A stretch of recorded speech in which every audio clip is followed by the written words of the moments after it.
Muito bom, vamos abrindo aqui mais um ponto de vista, você sempre acompanhando a gente segunda a sexta-feira, neste horário da 1h30 da tarde, programa ao vivo, não é, com personalidades da cidade, da região, debatendo os temas importantes que estão aqui no nosso dia a dia, a nossa pauta aqui na Baixada Santista e, claro, os assuntos, temas de interesse nacional, muitos, não é, se acrescentam diariamente, agora focos na Procuradoria-Geral da República, não só pelas denúncias do atual procurador, mas pela indicação da sua substituta que lhe fazia oposição já há bastante tempo, né? O indicado por maior número de votos dos procuradores acabou não recebendo a indicação do presidente Michel Temer, como todo mundo já sabia, né?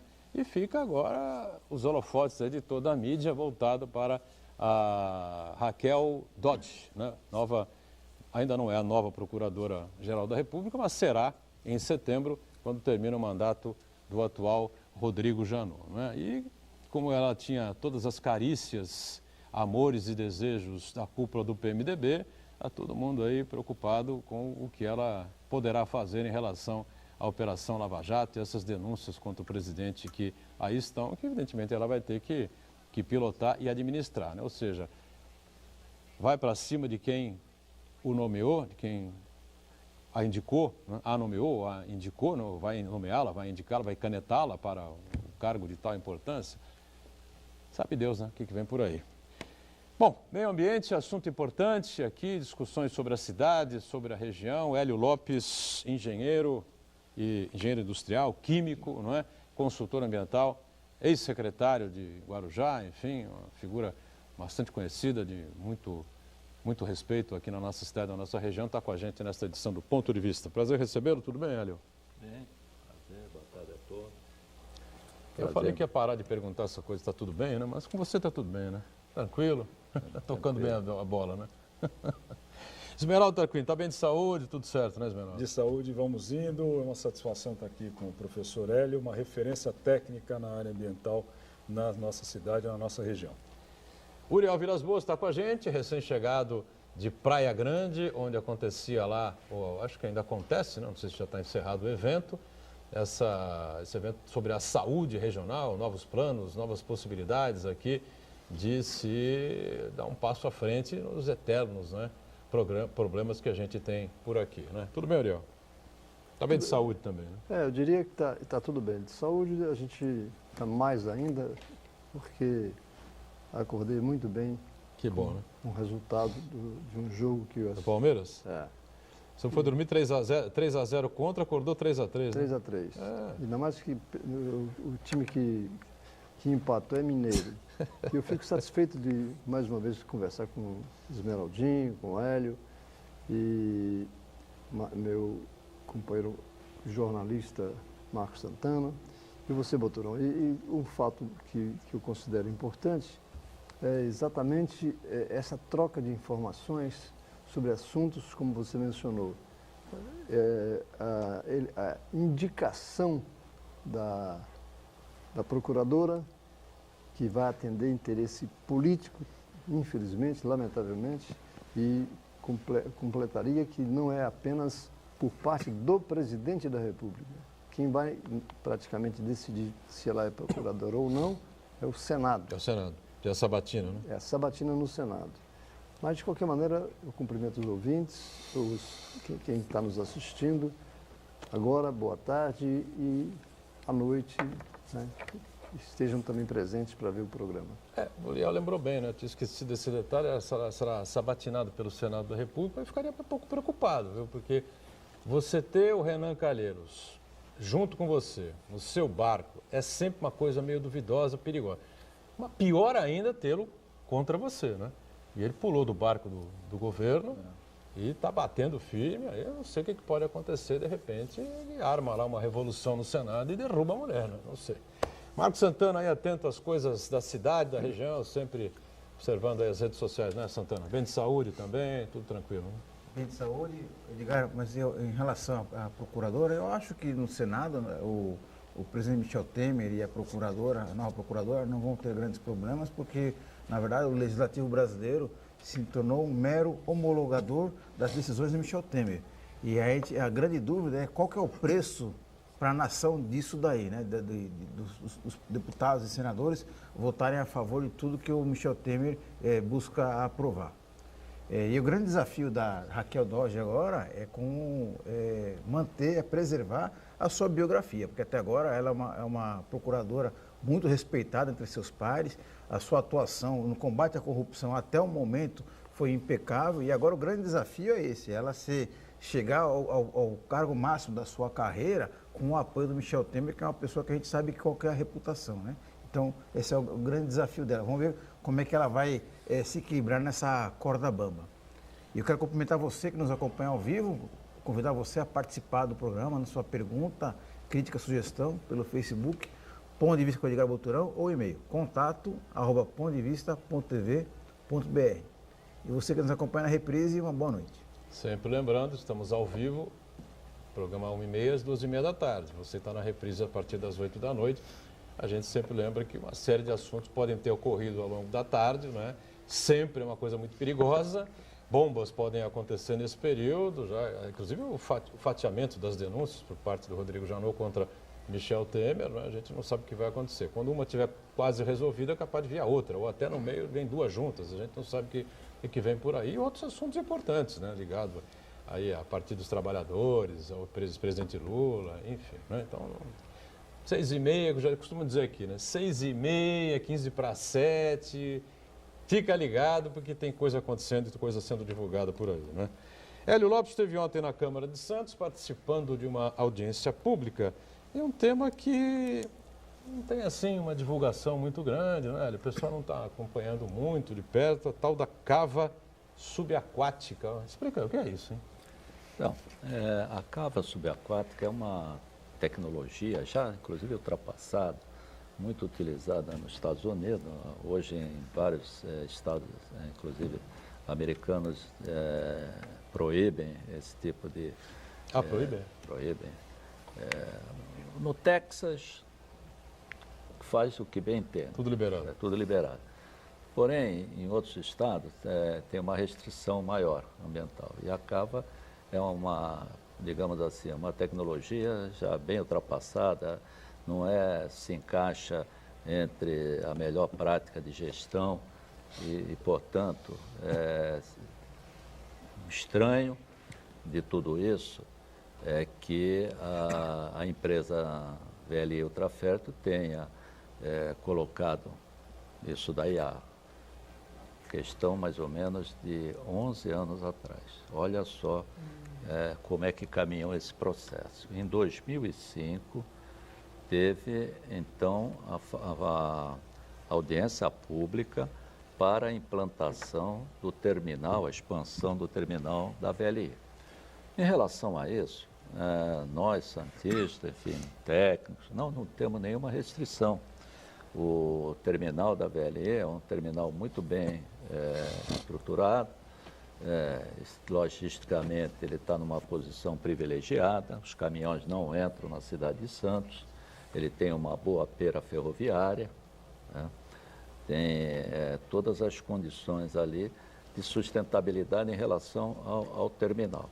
A dragagem que foi feita no início para a construção desse terminal, ali era uma região já bem próxima do final do estuário de Santos, portanto, é uma área que, nesse aspecto, é o único calcanhar de Aquiles, digamos assim, da VLI Ultraferto, desse porto, porque é uma região que assoreia muito rapidamente e, portanto, precisa de dragagens constantes. Muito bem. Esse EIA-RIMA, que foi submetido ao órgão ambiental em 2005, ele foi aprovado e a VLI, então, se implantou e já está, inclusive, operando. Ocorre que ela necessita abaixar o seu leito, porque navio de grandes portes, eles não conseguem entrar no porto. Navios menores estão lá operando.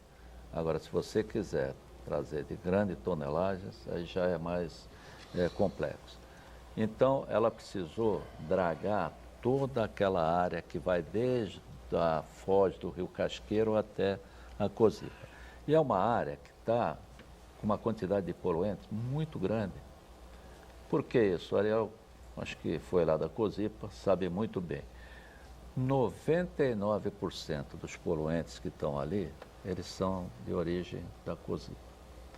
99%? Ou seja, a Cozipa é responsável por tudo isso. Por quê? Porque é constituído, basicamente, aquele sedimento, ele tem digamos assim, uma impressão digital dele, que é o benzoapireno. O benzoapireno, ele é produto de combustão da unidade de coqueria. Ele é característico de qualquer produto de combustão, né? Mas a coqueria foi a grande responsável, porque ela é um processo, digamos assim, ali ocorre o que praticamente nós temos numa churrasqueira, né? Ah, sim. É uma, para o povo poder entender melhor, é uma destilação a seco.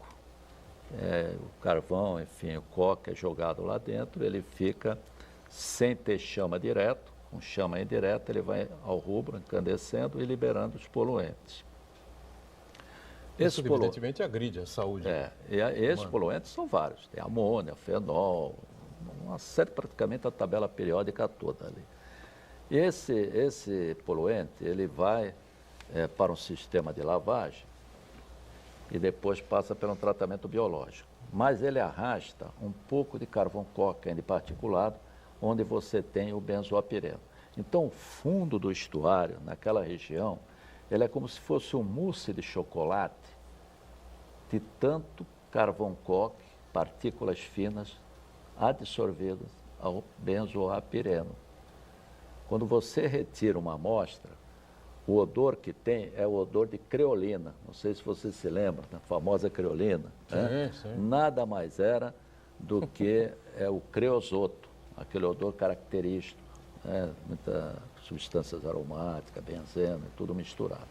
Então, além dos metais pesados e de outros poluentes que também vêm de outras indústrias, a Cozipa era grande contribuinte disso aí. E naquele trecho, que é a bacia de evolução da Cozipa, e toda a margem, todo o canal do estuário, até próximo, ali quase onde é o porto da Petrobras, ou a BTP, melhor dizendo, você tem essa característica desse poluente no fundo. Então, pela resolução CONAMA, não há possibilidade de você dragar esse material e jogar ele no PDO da CODESP, que é um polígono existente em alto mar, onde as outras dragagens dos sedimentos não contaminados são lançados. Então, quando você tem uma restrição desse tipo, você tem que buscar uma alternativa e, dentro do que o órgão ambiental administra, ele sempre exige a melhor alternativa técnica disponível, prática disponível, melhor tecnologia prática disponível. Você tem uma ideia? Em 1983, e até um bom período que eu estive em Cubatão, inclusive no final como gerente da CETESB do distrito de Cubatão, nós fizemos aquele plano de controle ambiental. E naquela época, para você ter uma ideia, já se exigia a melhor tecnologia prática disponível. Essa cava, pelo jeito que você está colocando aí, hoje passa longe de ser a melhor tecnologia. Muito e o objetivo longe. disso, exatamente o que é? O objetivo é o menos custo possível. Ou seja, a empresa quer dragar à frente do seu terminal para se beneficiar disso e quer jogar ali quase que em frente, e pior, na casa do vizinho. Porque se nós pegarmos todo esse processo ambiental e fizermos uma análise, que eu tive a oportunidade de fazer um parecer técnico nesse sentido, você vai ver que atropelaram o zoneamento ecológico econômico, que é um documento elaborado pela Secretaria do Meio Ambiente do Estado, Há uns 3 anos aproximadamente, Isso. né? Que O foi próprio assinado. Estado passando por cima dele mesmo, né? E mataram o último local que tinha de expansão portuária, que era a Ilha das Cobras, que no zoneamento ecológico e econômico, a Ilha das Cobras consta como o último elo ali, o último local para a expansão portuária. Ou seja, uma empresa pega os seus resíduos tóxicos da sua dragagem e coloca em frente a possível projeto portuário a ser implantado, a possível empresa que poderia se implantar naquele local.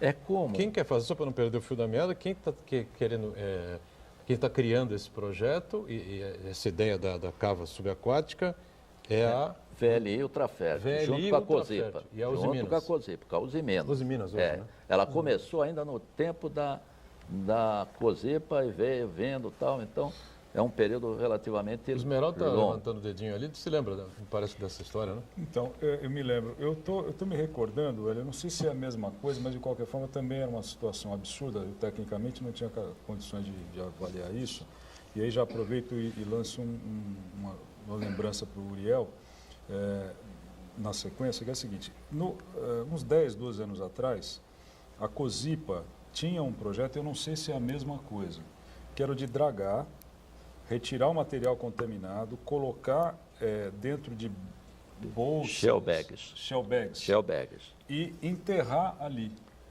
Alternativamente ali, desculpe, não No na água. líquido furadinho. Exatamente. Como é que chama? Onde? Um líquido furadinho, Líquido que é furadinho. uma área seca.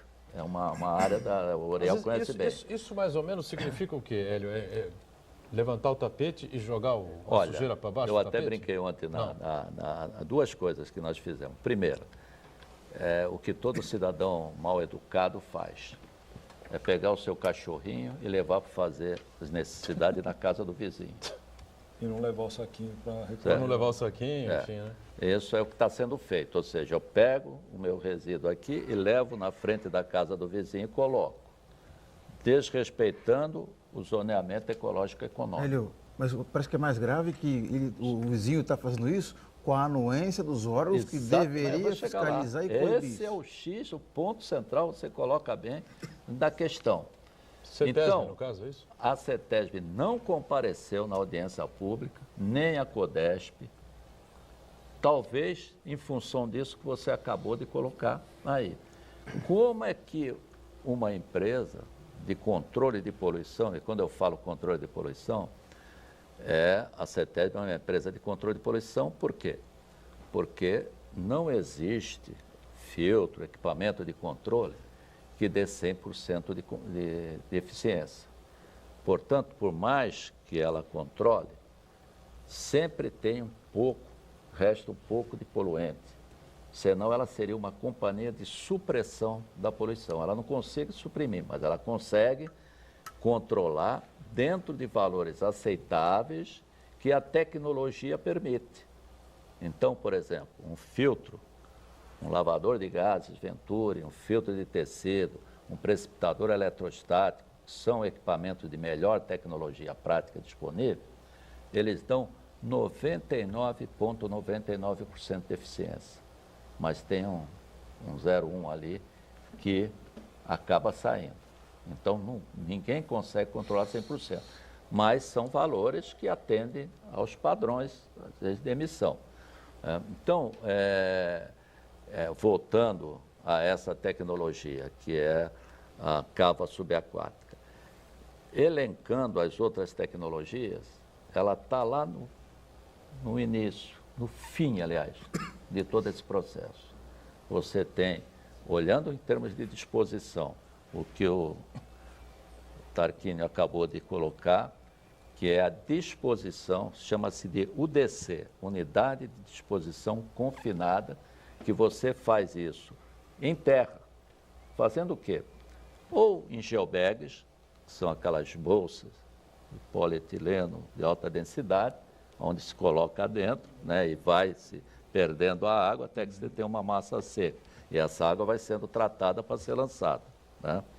Ou você coloca em aterros próprios, que também tem um fundo preparado, com geomanta, drenagem, enfim, tudo mais.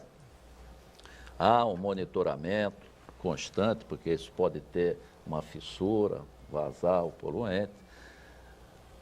Ou, olhando um pouco mais, uma tecnologia melhor, você faz o tratamento. Eu mesmo tive a oportunidade de, junto com o Ministério Público, que está na Antuérpia, verificando alguns tratamentos para esse tipo de resíduo.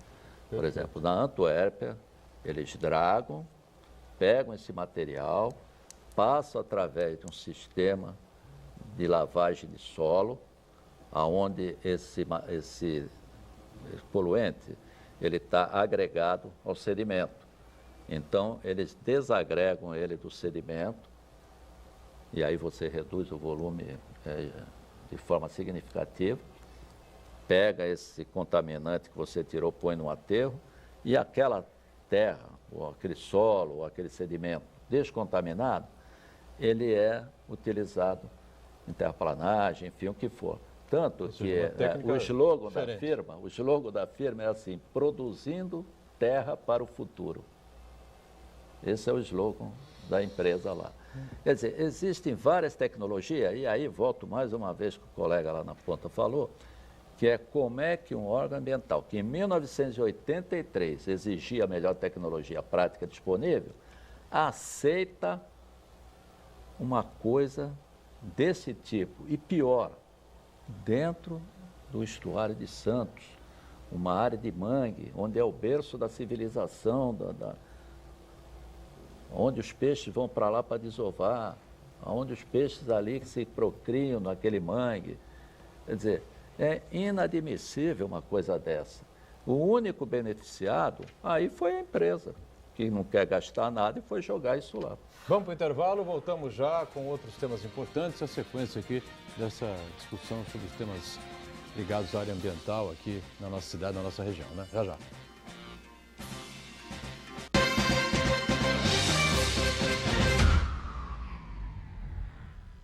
Existe um lugar em Santos onde você encontra os empreendimentos mais fascinantes da região. Um lugar amplo, aconchegante, feito para oferecer o melhor atendimento para você. Um lugar que reúne as melhores opções residenciais e comerciais nos bairros mais nobres de Santos. Um lugar que a gente nem precisava dizer, porque você já sabe. Central de Vendas Grupo Mendes, Rua Guaiaó 55, Aparecida. Venha fechar um bom negócio para abrir as portas do seu novo lugar.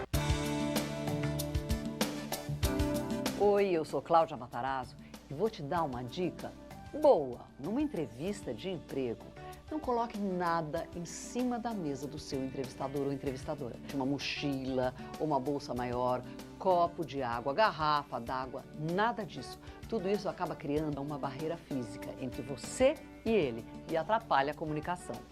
Pronto, agora que você já sabe, pode aprender mais aqui comigo, sempre na Santa Cecília TV. Essa e outras dicas você pode aprender nos nossos cursos à distância. Inscreva-se já! Campeonato Paulista Júnior e Sênior de Natação de Inverno. 18º Troféu Salvador Granieri Sobrinho. Dias 30 de junho, 1º e 2 de julho, no Complexo Esportivo da Unisanta. Venha prestigiar os principais atletas das categorias. Acompanhe a programação pelo Santa Portal e pela Santa Cecília TV. Natação é Unisanta. Natação é na Santa Cecília TV.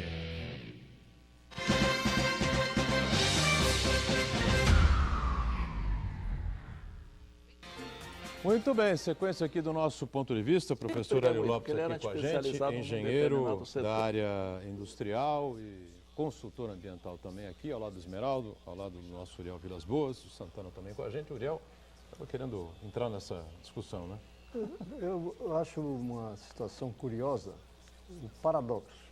Nos idos de 82, descobrimos, ao levar para o sindicato alguns trabalhadores da área da coqueria, a doutora Lia Giraldo descobriu, mandou fazer a pesquisa e descobriu a questão do benzeno. Então, a pessoa estava com leucopenia.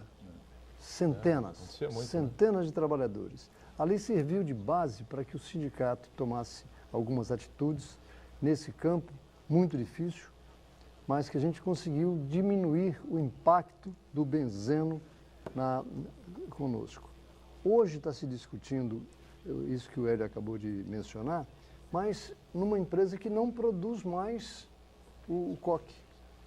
A coqueria da Cosipa está desativada, não existe mais.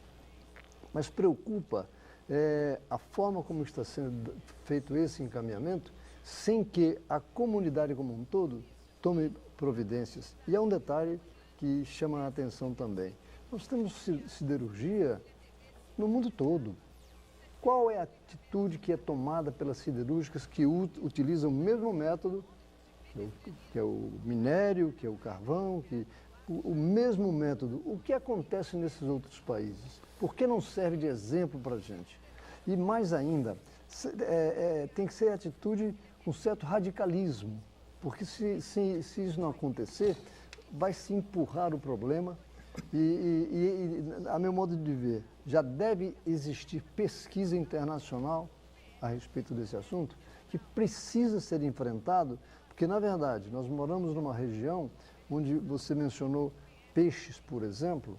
Por enquanto, seria peixe aqui nas redondezas, mas a continuar dessa forma poderia estender cada vez mais. Então, são situações que exigem, mais do que nunca, a comunidade como um todo. E que não se limita a um momento, como se mencionou, a cava subaquática e resolver aquele problema daquela empresa. O problema é geral. Esse tipo de assunto a gente não coloca em discussão, em debate aqui, por exemplo, né? Dificilmente você vê aí nos jornais, você vê no telejornal, vem passando, meio rápido, enfim, e acaba que ninguém fica sabendo. As pessoas começam a reclamar, a resmungar e a entender mais ou menos o que está acontecendo quando tem um vazamento, gás aí que incomoda todo mundo, um incêndio da proporção da ultracargo, enfim. Né? Que é o momento, porque quando você tem razão, porque quando se fala, por exemplo, no leucopênico, a pessoa que foi contaminada pelo benzeno, ele tem uma vida relativamente normal. Ele tem restrições naquilo que está fazendo, mas é uma pessoa que ainda está viva. Agora, quando se fala, e você tem razão, doutorão, quando você menciona, quando o incidente ou o acidente causa um drama de mortes... Todo mundo fica bravo. Bravo, e tem uma reação imediata. Enfim, mas... Né? Eu duvido que tenha tido muita comparecimento, não sei se tinha muita gente. Tinha bastante gente envolvida. Inclusive, não só tinha muita gente, que foi muito assistido. Tinha mais de 700 pessoas assistindo. Não sei como é que eles conseguem, através da TV, saber o número de pessoas, através da Ibopema, assistindo através da TV Câmara. Né? TV Câmara. Agora, eu queria fazer um adendo à colocação do Uriel. Eu, inclusive, na época, eu era da CETESB, conheci a doutora Lia Giraldo, tenho amizade com ela até hoje. A doutora Lia Giraldo é uma professora doutora da Universidade Federal de Pernambuco, já me chamou várias vezes lá, fiz alguns cursos lá nessa universidade, dei alguns cursos, inclusive na área ambiental lá, e sempre tive um bom relacionamento. Mas, na época, o que a sociedade não soube, eu não sei, o sindicato deve ter esse conhecimento, lógico, mas o que levou a essa quantidade absurda de leucopenia? Como funciona a coqueria? A coqueria, ela é uma destilação a seco e que emite, entre os vários outros poluentes, o benzeno, o tolueno e o xileno. E o benzeno é o elemento cancerígeno nesse processo. Ele é um hidrocarboneto aromático. Portanto, ele é causador do câncer. E esse gás que sai da coqueria, ele é coletado através de um tubo coletor e era enviado para um sistema de tratamento de gases. E depois é que ele ia para o gasômetro, para ser distribuído para todas as demais unidades, inclusive até mesmo para a cozinha da empresa. Esse tratamento de gás, ele funcionava mesmo? Funcionava. Aí, o que Quer dizer, aconteceu? passou a funcionar a partir da denúncia do Benzão. Não, A denúncia da o leucopenia. tratamento, não, Uriel, o tratamento ele existia. Aí o que aconteceu no início da cozinha? Ele se deteriorou. E ele não funcionou mais. E ficou anos Por quê? e anos Manutenção? e anos. Não fizeram manutenção? Foi Custoso pra abandonada. empresa? O que é Era isso? um abandono geral, essa que é a verdade. Esse equipamento, ele se deteriorou totalmente. Eu acompanhei isso. Então, o gás que saía da coqueria, ele tinha um desvio direto para dentro do gasômetro. E quando distribuído para as unidades, ele levava o benzeno até para a cozinha. Por isso que tinha leucopênico, que não trabalhava na coqueria, mas estava lá na área da sinterização, na cozinha, tudo quanto era lado, que foi contaminado. Somente muitos anos depois, em função da própria CETESB, na época, nós cobramos, advertimos a COSIPA, é que a Confab, eles terceirizaram, e entrou a Confab para fazer o tratamento desses gases. Agora, a cava subaquática, que foi o debate ontem na Câmara, que você deu essa explicação para nós, ela pode trazer algum tipo de problema parecido com esse à população ou é o dano ambiental que mais preocupa mesmo? Veja, questão de saúde humana. Existe toda uma confusão feita pelos técnicos sobre essa questão da cava. E, inclusive, isso foi debatido, porque cada colocação que nós fazíamos, evidentemente, a empresa entrava, não, mas isso tem um laudo de engenharia, tem o laudo disso, o laudo daquilo. Aí teve um momento que eu falei, olha, laudo de engenharia a gente traz de qualquer lado. Existe laudo para tudo. Em Mariana, que é da mesma VLI, estava cheio de laudo de engenharia, comprovando que aquele sistema deles funcionava perfeitamente. E hoje eles estão contando os corpos até hoje, que eles fizeram, certo? Então, essa questão não é se discutir se a cava vai vazar, se não vai vazar, até porque o poluente já está lá em cima atualmente, certo? Eles querem tirar tudo, fazer uma limpeza e pôr lá dentro da cava. Só que essa limpeza eles não querem fazer por benemerência ao meio ambiente, eles querem fazer porque eles estão precisando entrar com o navio lá. E, portanto, quando você tem essa responsabilidade objetiva, você é obrigado a limpar, vai aprofundar o canal, tem que ter a melhor tecnologia, ou seja, você vai tratar e vai dispor isso num lugar melhor. Ou dispor diretamente num lugar que dê para você monitorar bem, porque no fundo da água fica impossível. Agora, o que acontece? Ficam discutindo se a cava é boa ou não é. Ela não era nem para estar lá. Esse é o problema. Ela é uma tecnologia ultrapassada. E vou mais longe. A cada 3 anos, eu coloquei aqui no início que o grande calcanhar de Aquiles da empresa era porque ele estava lá no fundo do estuário. E, portanto, assoreia rapidamente. Daqui a 3 anos, eles vão ter que dragar novamente. Logicamente, nós não vamos ter mais a unidade de coqueria, como o Uriel muito bem falou. O que nós temos lá é um resquício do passado, que ainda está ali. Uma quantidade tão grande que tem ali, que você já dragou 2 vezes e ainda tem lá. Certo? Agora, se eu não tratar esse material, daqui a 3 anos eu vou fazer a nova dragagem, eu vou colocar onde isso? O estuário de Santos vai virar um queijo suíço? Bom, nós vamos esburacar por tudo quanto é lado? Esse é um problema. Santana, pois não? Helio, você acabou de falar da cava que ela não deveria estar lá e me lembrou outro episódio recente agora, está sendo alvo de muito debate, muita polêmica. Também outro caso de coisas que não deveriam estar lá estão. São casos de 115 cilindros que são altamente perigosos, que foram esquecidos durante 20 anos no armazém 11 ali da Codesp. A população de Santos não sabia do que se trata, de que estava lá. Aparentemente a Codesp também parece que não sabia do risco que isso representa. Então eu queria saber de você, um especialista, como é que pode 115 cilindros que podem fazer explodir praticamente o centro de Santos inteiro ali, provocar diversas mortes, grande prejuízo material, como é que pode se esquecer uma quantidade tão grande de um produto tão perigoso assim?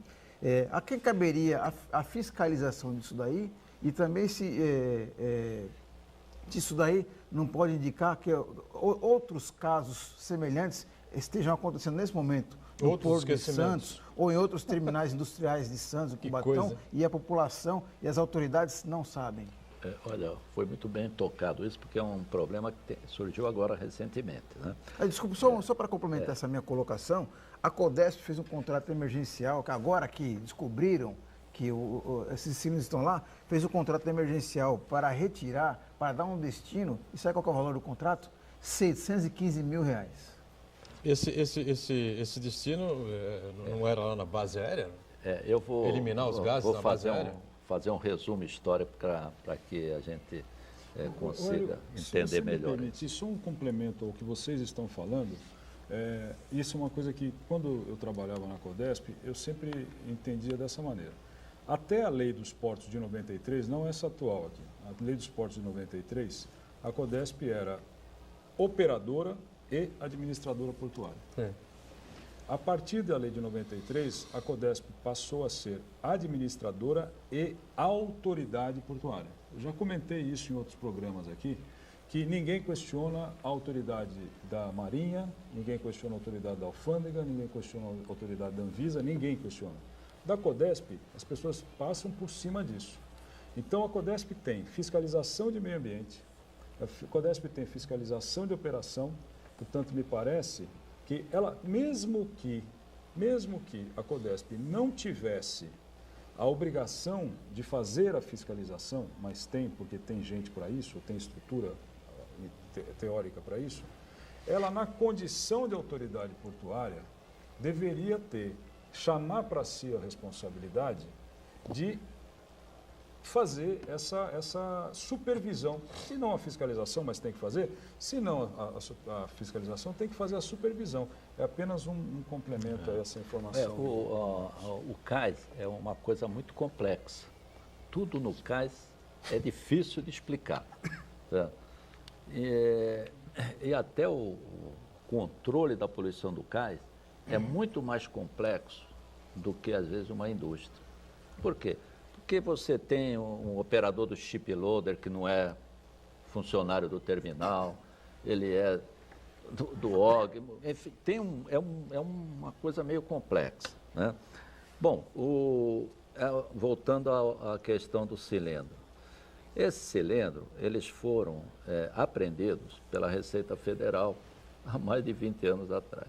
Uma carga ilegal, sei lá como é que foi, e eles foram armazenados, dispostos lá no Armazém 11 da Codesp, que fica ali na cidade, próximo do centro, né? Passaram-se anos e há 2 anos atrás, mais ou menos, já surgiu essa polêmica. O cilindro, a Codesp preocupada, e aí ela ficou um certo tempo sem conseguir dar uma solução para isso.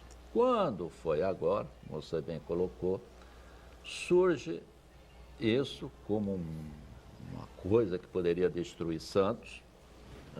Não é exagero, não. Não é exagero, tem um pouco de exagero, sim, viu? Eu acho que tem, sim. Veja, porque não temos volume ali suficiente para isso, sabe? Quando se fala lá, nós temos 5 toneladas, não é 5 toneladas de gás, tem 5 toneladas do cilindro, de equipamento, precisa ver o que tem lá dentro. Vai fazer um estrago considerável. Agora, o que acontece? Na sequência, eles fizeram um plano de lançar isso daí, explodir, queimar isso na base aérea de Santos. Foi aí que o Guarujá, através do excelente secretário de Meio Ambiente que tem lá, que é o Sidney Aranha, ele conseguiu colocar um ponto final nessa história. Por que eu vou tirar de Santos, que ganhou, tem imposto, tudo em cima disso, e agora eu vou levar lá em Guarujá, numa base aérea, onde você tem uma série de pessoas, morando lá dentro, inclusive, né? ou ali próximo, próprio família dos soldados. Sim. Né? Você tem a favela do Caixão, que está ali, próximo, para fazer um destino desse. Agora, por que a Codesp ela partiu para isso? Porque esse cilindro, eles estão há 20 anos, e o grande problema não é o cilindro, são as válvulas dos cilindros. Porque quando você está há muito tempo, esse produto pode ter cristalizado nessas válvulas, e qualquer mexida, movimento que você faça, pode detonar aquilo, pode ter um vazamento, enfim. Né? E aí, o certo, se nós tivéssemos a certeza da integridade dessa válvula, era levar isso para o fabricante. E ele desgaseificava isso lá, no processo dele estava resolvido. Agora, qual é o risco que nós temos? É o transporte. Como é que eu vou pegar 50 cilindros, mais 20 de outro, porque não é só fosfina. Nós temos cloreto de hidrogênio, temos outros 2 ou 3 tipos de gás, 4 tipos de gases lá, até às vezes mais problemático do que a fosfina. E aí, eles, com essa preocupação do transporte, é que eles buscaram um local mais próximo, mais distante de Santos, mas que pudesse transportar via marítima, sem maiores riscos, e colocar lá. Se eliminasse esses gases na base aérea, porém, o que poderia acontecer? O problema é como vou eliminar esses gases. E aí a Codesp, então, Podia provocar contrata... o quê? Explosões, incêndio, alguma coisa assim?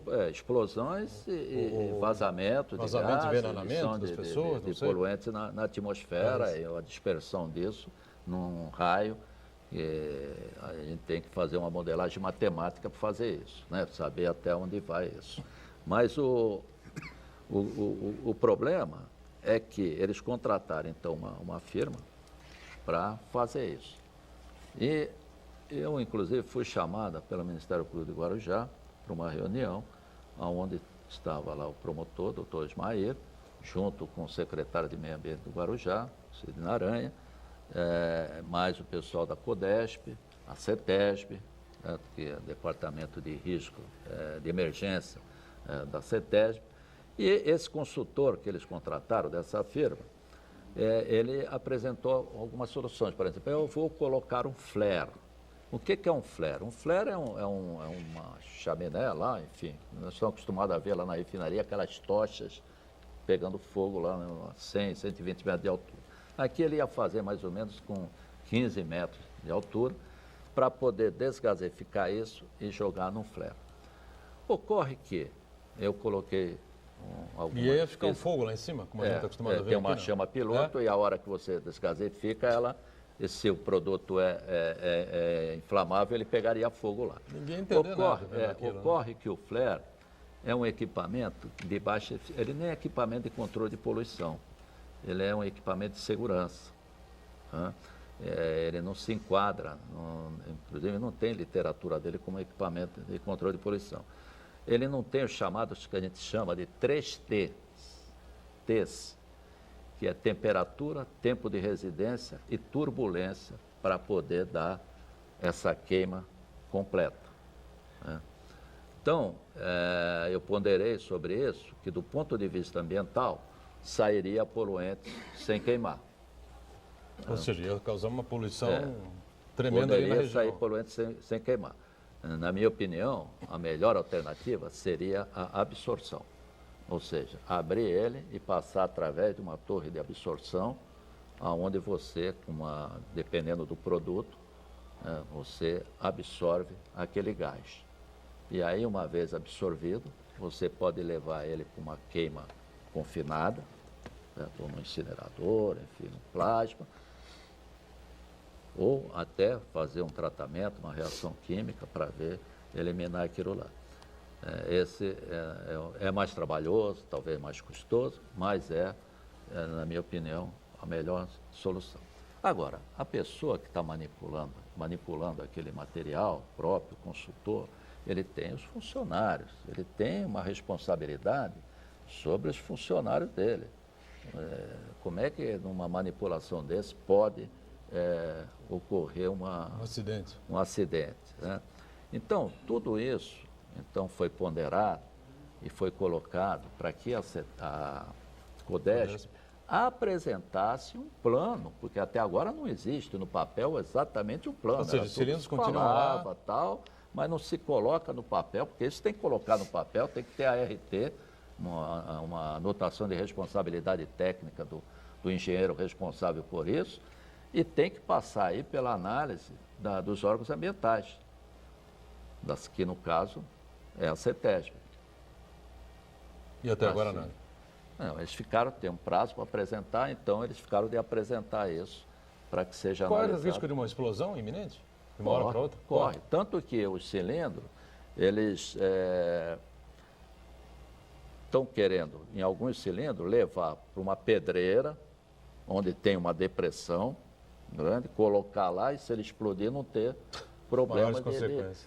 Porque se você explode um cilindro desse, muitas vezes ele sai como se fosse um míssil. Veja, porque você estoura a ponta, ele joga o produto para trás, ele vai Você tem caso, por exemplo, não é um caso de cilindro, mas o caso que aconteceu em São Juanito, na Cidade do México, numa refinaria, onde os cilindros, aqueles tanques horizontais, né, explodiram e eles saem, vão a 1.500 metros de distância. Não se sabe onde é que pode chegar, né? Vamos para mais um intervalo, já a gente retoma aqui o ponto de vista, em instantes.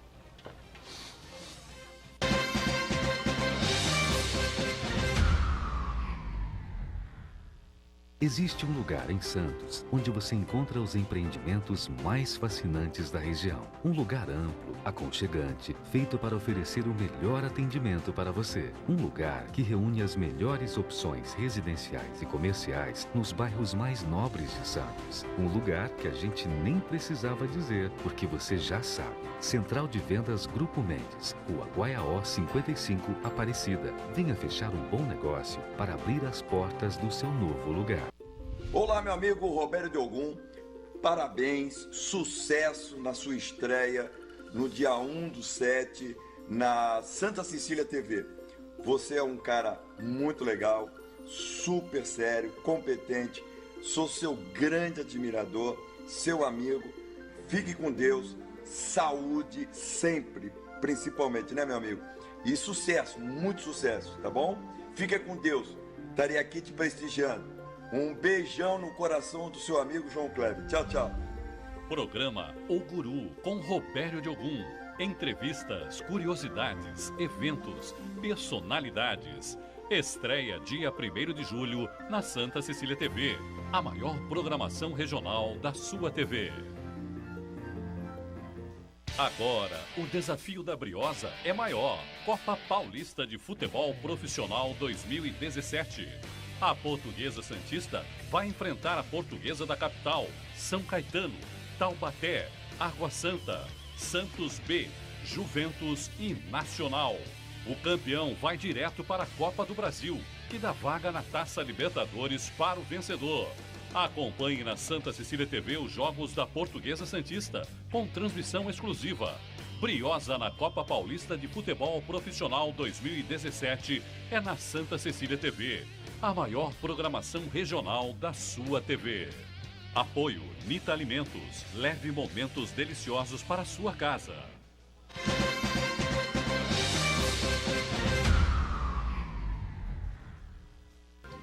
Muito bem, a gente volta aqui. Não vou deixar passar aqui o Jornal da Hora circulando nesta quinta-feira, formato tabloide, né, Santana? E aqui a capa falando da festa da solidariedade, é a capa do Jornal da Hora, começa aqui na cidade amanhã, né? Sexta-feira, é isso? Começa amanhã, Festa Inverno Santos 2017.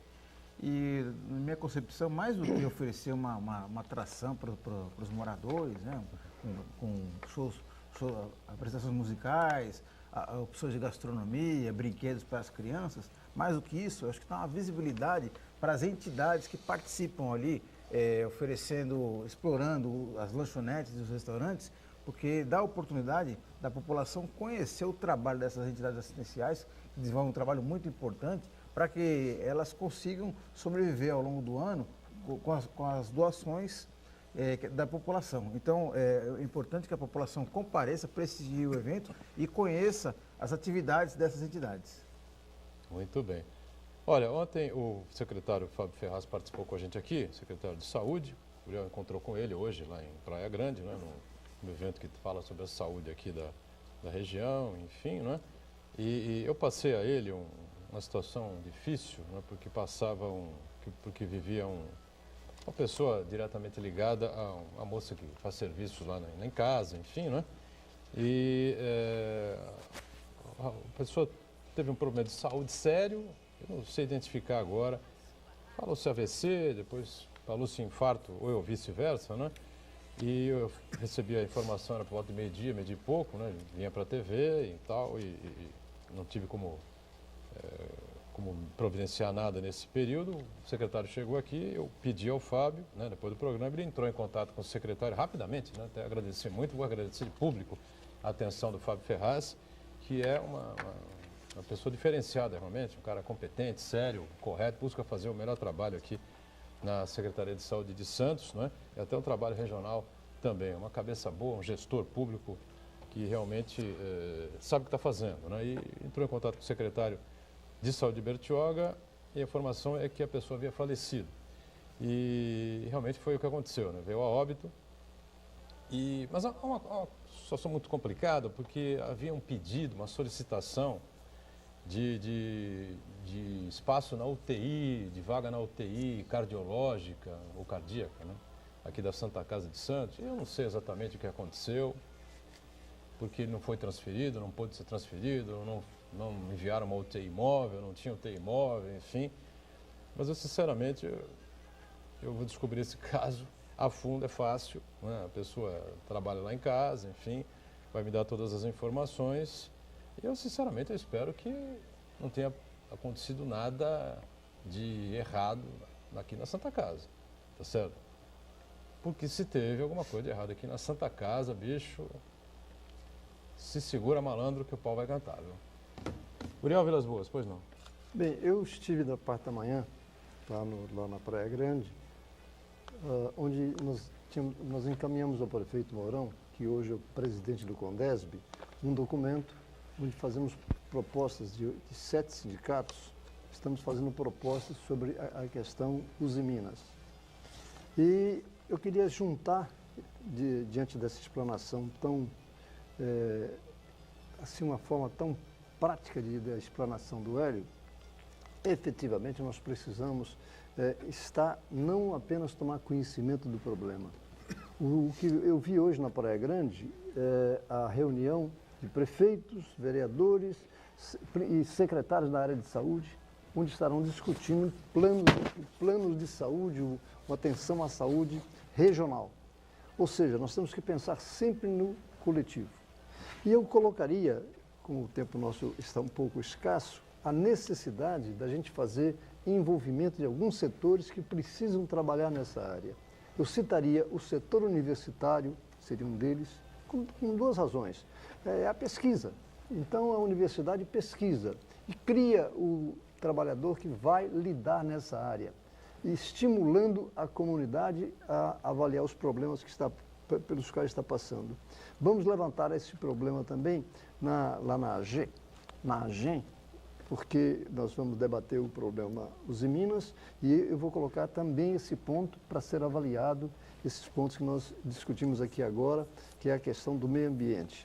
E essa questão também vou levantar no Fórum Social da Baixada Santista, que é um trabalho que está sendo feito pelo Fórum da Cidadania. E nós precisamos, efetivamente, motivar a comunidade, porque a gente convive diariamente, e aí faço uma lembrança em relação à leucopenia na COSIPA, ninguém imaginava que a leucopenia poderia matar. E não sabia.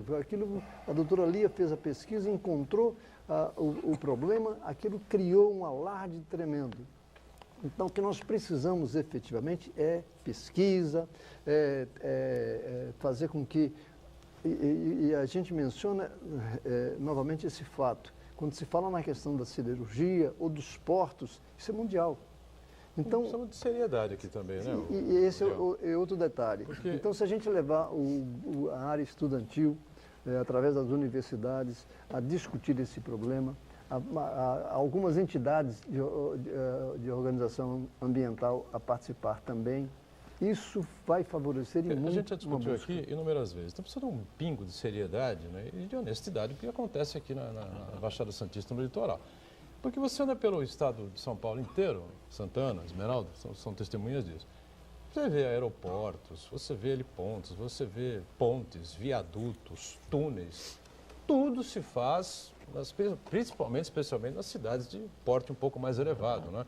Vai lá, Campinas, Sorocaba, Bauru, Marília, Prudente. São José dos Campos, São José do Rio Preto, Prudente, enfim.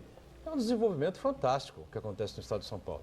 Aí você desce a serra, nada pode. Não se pode fazer nada. A preservação ambiental é uma coisa impressionante, de ponta a ponta. O litoral paulista quase que inteiro, né, destinado aí à preservação, Mata Atlântica, essa coisa inteira, que realmente precisa ser preservado. Mas eu já disse aqui inúmeras vezes, a condenação do litoral ao subdesenvolvimento. E aí a gente vê o Hélio aqui, o Hélio falou absolutamente nada aqui hoje, né, em percentual de problemas que tem o Porto de Santos, né? Ele nos desafia aqui quase sempre a fazer programas específicos com relação a isso, enfim, porque é verdade que a gente estava comentando aqui em off, falou um pingo, uma gota d'água no oceano dos problemas, dos absurdos que acontecem nessa questão de preservação e de lixo, enfim, que acontece aqui no Porto de Santos. Então, sabe, para você fazer crescer a região, desenvolver a região, nada pode.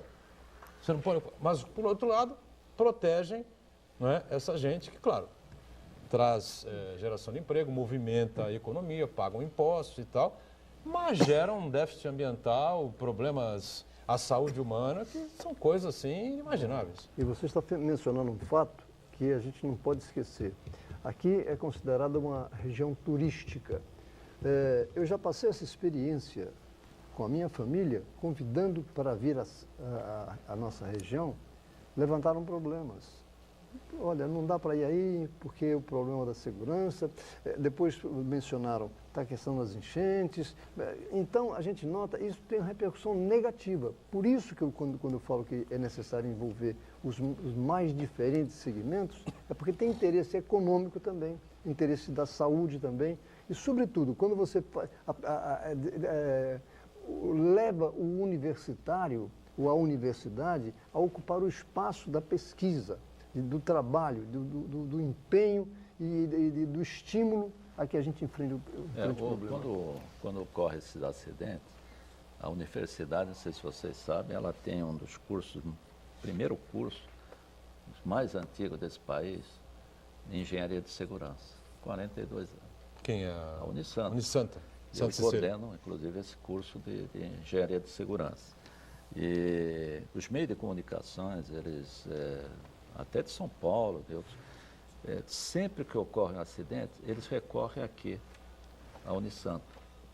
Né? A Unisanta, ela é um celeiro realmente, ela tem os primeiros laboratórios que tiveram aqui ambientais, por exemplo, aí o caso do laboratório de ecotoxicidade, né? Toxicologia aqui da Unisanta. A Unisanta foi a primeira universidade do país a ter um laboratório de ecotoxicológico.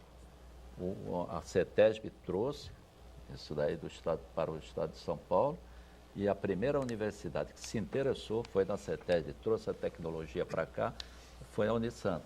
Hoje tem aí professores, doutores aí com estágio no exterior, que dominam muito bem essa técnica de análise ecotoxicológica. E a Unisanta tem um dos cursos mais antigos e sempre ela é chamada para opinar sobre esses acidentes, né? Agora, o que falta é isso, como diz o Uriel, a sociedade se empoderar mais, sair fora da universidade para levar isso para a sociedade. Santana, quer encerrar? Eu queria pegar uma carona no seu comentário.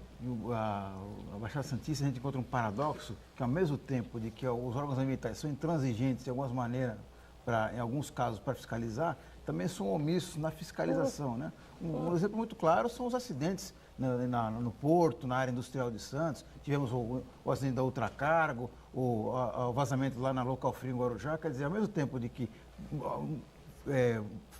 fiscalizavam demais, né, muito exigente, e é muito omisso em outras partes também, né? Estamos fechando aqui mais um ponto de vista e grave aí na sua cabeça, né? Não pode nada, por um lado, mas o outro pode tudo. Faz tudo que quer, do jeito que quer, enfim. Agradecendo o Hélio Lopes, figura sempre importante, vai voltar aqui em outras oportunidades. Esmeraldo sempre conosco, Muriel também, o Santana atento aí às redes sociais. Segunda a sexta ao vivo, 1h30 da tarde, ponto de vista que tem a reprise às 8 da noite. Obrigado, gente.